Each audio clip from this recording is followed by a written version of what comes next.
திமுக எடுத்த சர்வேலேயே. அவர்கள் வந்து தாங்க ஜெயிப்போன்றத விட என்ன கள நிலவரம்னு எடுத்துக்கிட்டே இருக்காங்க.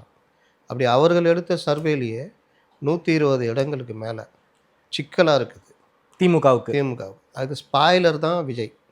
ஸ்பாய்லர், வின்னர் இல்ல. ஸ்பாய்லர் தான் விஜய். அவ்வளவுதான். திமுகவுடைய வெற்றியை விஜய் வந்து பறிக்கக்கூடிய ஸ்பாயில் பண்றாரு. ஸ்பாய்லராக விஜய் இருப்பார்.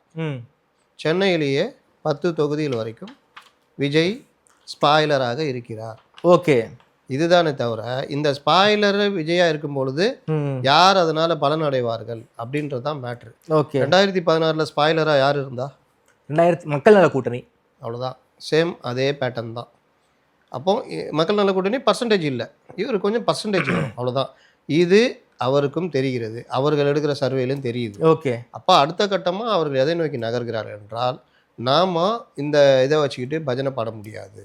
அப்போ நமக்கு தேவை எம்ஜிஆர், விஜயகாந்த், அண்ணா. கொள்கையில் 6 பேர் தானே, என் அன்றைக்கே சேர்த்துக்க வேண்டியதானே. இன்றைக்கி நான் புதுசாக ஒரு 3 பேர் எக்ஸ்ட்ரா சேர்க்குறீங்க. இது எல்லாமே வாக்குகளாக மாற்றுறதுக்கு ஒரு இதை கையில் எடுக்கிறாங்க. அதை கையில் எடுக்கிறது கூட பெரிய அளவுக்குள்ள அவர்களுக்கு ஜெயிக்காது. ஏன்னா இந்த மாநாட்டு நடைமுறைகள் மற்ற விஷயங்கள்லேயே இவர்களுக்குள்ளே எவ்வளோ குளறுபடிகள் இருந்ததுன்றதெல்லாம் அதெல்லாம் மீறி தான் அந்த மாநாடு நடந்திருக்குன்னு வச்சிங்களேன். அதனால் அதுதான் கட்டுமானம்.